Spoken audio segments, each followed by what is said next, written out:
요즘 노후 문제에 대한 우울한 뉴스들이 들려온다. 족방에 살다 쓸쓸히 돌아가신 노인들의 이야기는 남의 이야기처럼 들리지 않는다. 그리고 돈 때문에 부모를 죽인 자식들의 이야기가 뉴스에 나온 것을 듣고는 충격을 받은 일도 있다. 이처럼 우리나라의 노인의 문제는 매우 심각하다. 점점 나이가 들게 되면 부모로서 자식에게 부담이 되지 않기를 바란다. 그렇다면 어떻게 자식에게 의존하지 않는 노후를 보내야 할 것인가? 현재 50대 이상 부모 세대까지는 자식들이 부모님을 모시고 챙기는 것을 당연하다고 여기는 분들이 많지만 앞으로는 노후에 자식에게 의존할 수 없는 시대로 변하고 있다. 부모님들의 마음은 정말 끝이 없게 넓다. 자식이 조금이라도 걱정하실까봐 늘 노심초사하신다. 내가 50살이 넘고 나서야 이런 부모님의 마음을 조금씩 이해했다. 자신의 몸을 잘 생각하시지 않고 항상 자식이 잘 되기만을 바라신다. 이런 우리 부모님의 생활 방식들과 생각들이 차츰 변하고 있다. 결혼, 가정 그리고 부모님을 모시는 것에 대한 생각도 계속 바뀌고 있다. 이제는 노후를 스스로 준비해야 하며 자식의 짐이 되지 않는 부모, 스스로 독립하는 부모가 되어야 한다. 그럼 어떻게 해야 할까? 첫째, 돈 대신 사랑을 주는 부모가 되라. 최근 일하지 않고 쉬고 있는 20대가 많다는 기사를 자주 접한다. 대학생들이 가장 선호했던 공무원도 이제는 박봉과 업무 환경이 좋지 않아서 젊은 세대에서 대거 퇴사하는 현상까지 벌어지고 있다.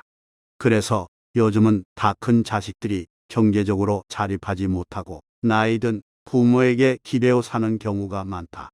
내가 아는 친구들도 장성한 자식들이 있지만 밖에 나가서 살면 개고생이라고 하면서 아들이 집을 안 나가고 같이 살고 있어서 불편하다면서 시골로 이사 갈까 하는 생각을 하고 있다고 했다. 그래도 지금은 돈을 줄 수도 있고 생활에 여력이 있어 다행이지만 더 나이가 들어서 돈을 줄 처지도 안 되고 생활비에 허덕이는 경우에는 더 괴로워질 것이다. 그렇다면 근본적인 해결 방법은 무엇일까? 자식에게 자립심을 키워 주어야 한다. 그리고 손을 벌려도 절대 안 주겠다고 마음을 단단히 먹는 것이다. 어떤 어머니는 50이나 된 아들이 사업빚을 갚아달라고 조르는 통의 아들을 보면 자꾸 잔소리를 하게 되고 잔소리 때문에 싸우기만 한다는 소리를 들었다. 나이도 먹을 만큼 먹은 아들에게 잔소리를 해봐야 절대로 말을 듣지도 않을 것이다. 이렇게 되면 서로 싸우고 원수처럼 지내게 된다. 부모와 자식은 하늘이 맺어준 인연이다. 그렇기 때문에 자식이 사업하다가 망할 수도 있지만 싸우면서 원수가 되지 않고 부모 자식 간에는 정은 남아 있어야 한다. 그럼 어떻게 해야 할까? 정을 남기고 싶으면 자식에 대해 간섭을 하지 말아야 한다. 그리고 다 망해 돌아오더라도 돈을 해주면 안 된다. 망해온 자식에게 돈을 대주는 것은 나쁜 버릇을 자꾸 키워주는 것이다. 대신 따뜻한 밥 한 그릇 해주면서 등을 두드려 주어야 한다. 돈이란 즉석 처방처럼 보이지만 결코 좋은 해결 방법은 아니다. 어떤 집안은 이렇게 자식 사업에 돈을 대주다가 부모뿐만 아니라 형제, 자매까지 모두 파산하고 서로 원수처럼 지내는 사람의 이야기도 가끔 들었다. 그럼 왜 자식은 부모에게 자꾸 손을 내미는 것일까? 그건 아마도 어릴 때부터 부모님이 그렇게 키웠기 때문이다. 어릴 때부터 부모가 엄격하게 내 삶은 내 삶이고 내 삶은 내 삶이라고 선을 그었다면 무조건 손을 내밀지 않았을 것이다. 자식은 부모가 도와주면 도와줄수록 손해다. 자식을 위해서는 안 도와주는 게 나은데 부모는 보는 내가 안타까워서 도와주게 된다. 자식을 위한 것보다 내가 못 견뎌서 도와준다. 자식이 어릴 때는 돌봐주는 게 사랑이고 커서는 냉정하게 지켜봐 주는 게 사랑이다.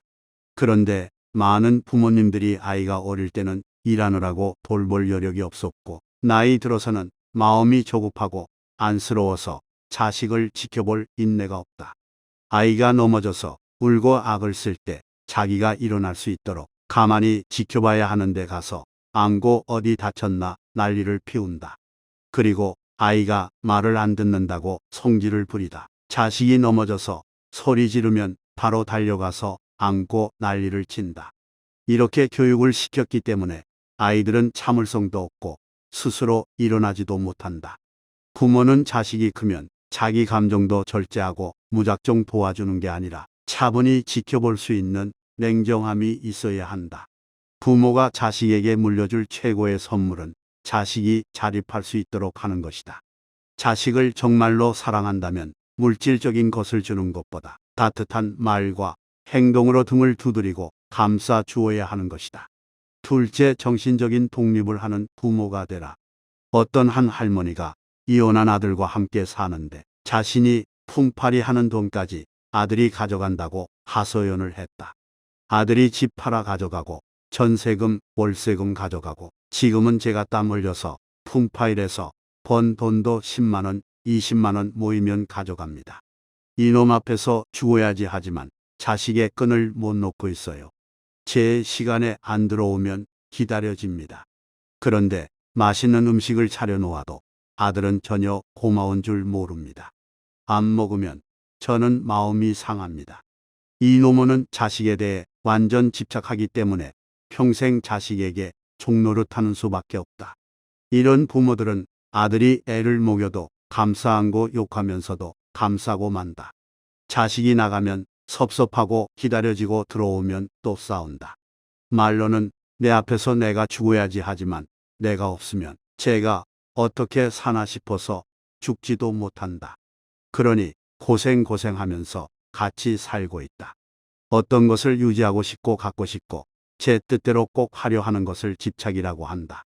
예를 들어 낚시를 하러 가서 큰 물고기가 걸렸는데 힘이 부족해서 도저히 끌어올릴 수가 없어 물고기에 끌려 들어가서 물에 빠져 죽을 정도가 되면 낚싯대를 놓아야 하는데 물고기가 아까워 끝까지 안 놓는 것이 집착이다.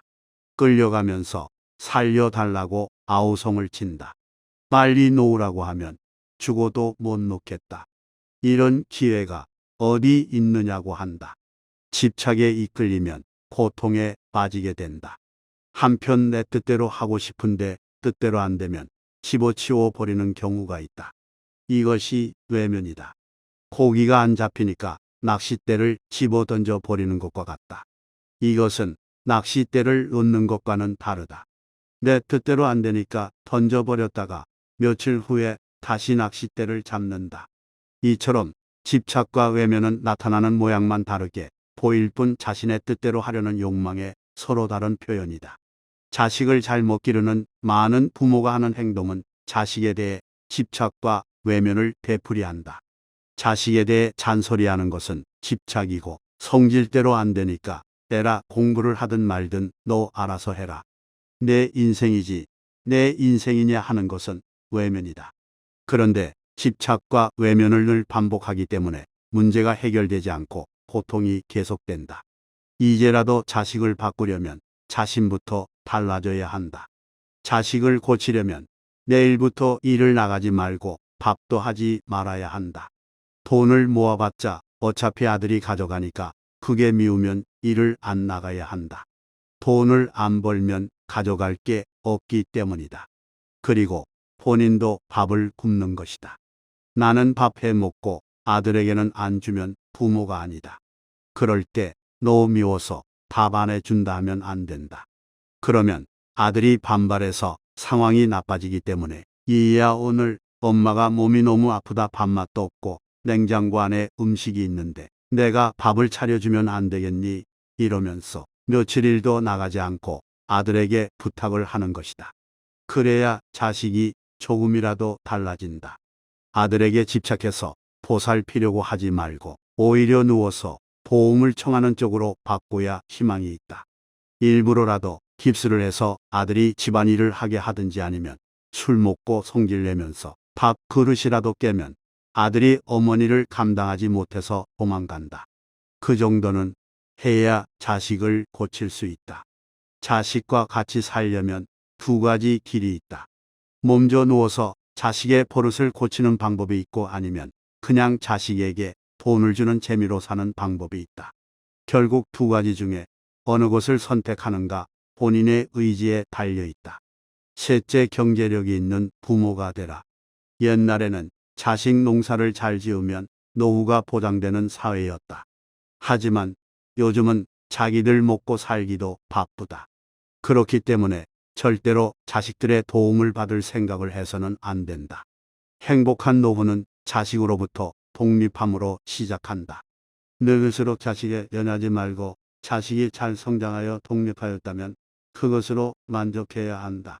자식이 결혼해서 인사 오면 찾아와줘서 고맙다고 생각하고 용돈을 주면 마음 써줘서 고맙다고 해야 한다. 이제는 시대가 바뀌어서 나는 부모님을 잘 모시고 살았어도 내 자식은 부모를 안 모시는 시대가 되었다. 그래서 노년에도 경제력이 있어야 한다. 재산이 있다면 자식에게 다 물려주면 안 된다. 만약 자식이 물려준 재산을 사업을 하다가 실패하면 경제력 없는 부모는 길거리에 앉을 수도 있다. 젊었을 때는 길거리에 앉아도 다시 도전하면 되지만 늙어서는 오갈 곳 없이 길거리에 나 앉아 있으면 불쌍하기 짝이 없다. 자기 삶의 터전을 가지고 있으면 아름답게 늙는데 이걸 놓쳐버리고 살면 노후가 추해진다. 그래서 자기 삶을 유지할 터전을 간직해야 한다.